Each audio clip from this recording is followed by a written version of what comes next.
All right, let's talk about something that's running in the background of our lives all the time, but we almost never actually see it. We're going to call it wealth architecture.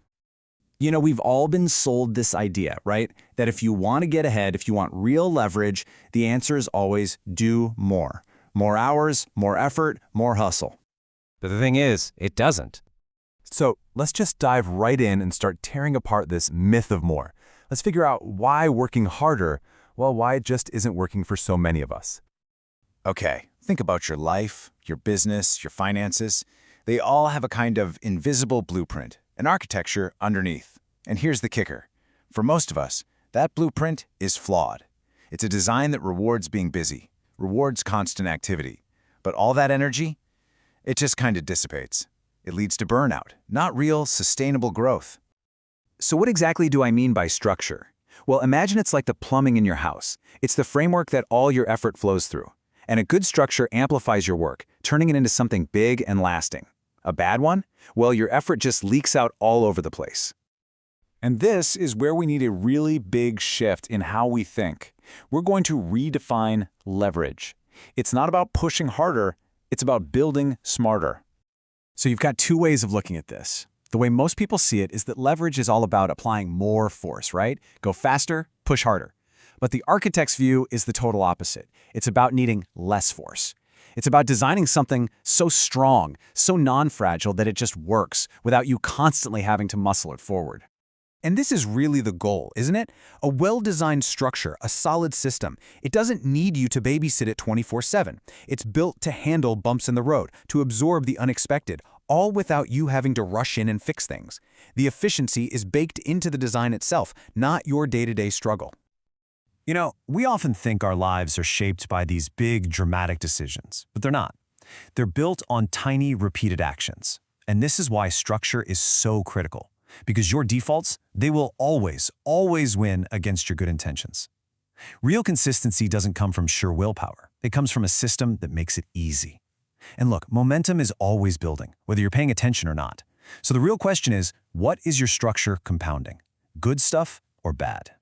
Okay, this might all sound a bit abstract, so let's bring it right back home. I mean that literally.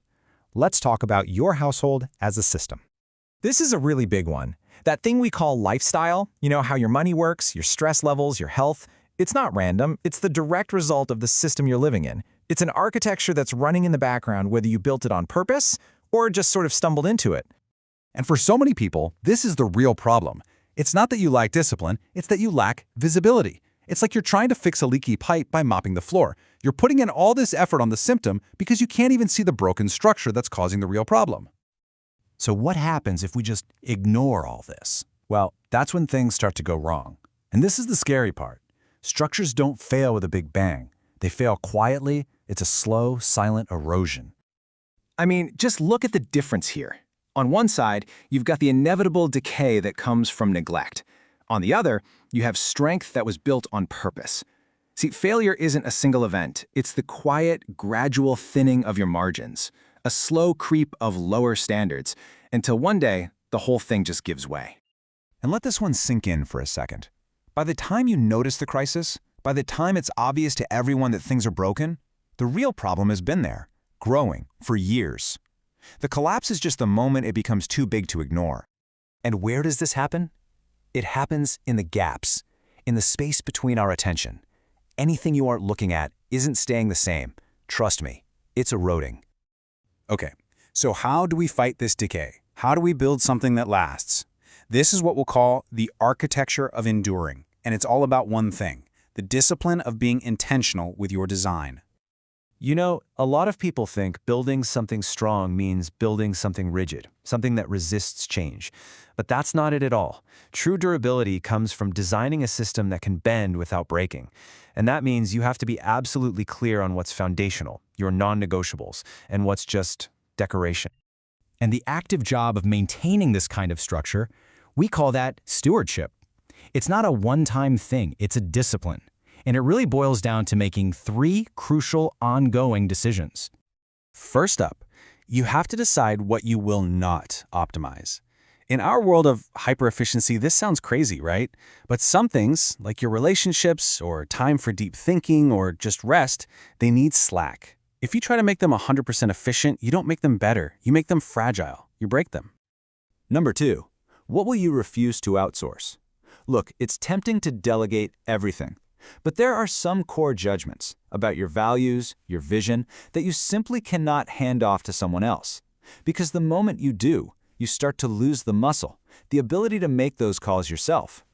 And the third one is, what must always remain visible?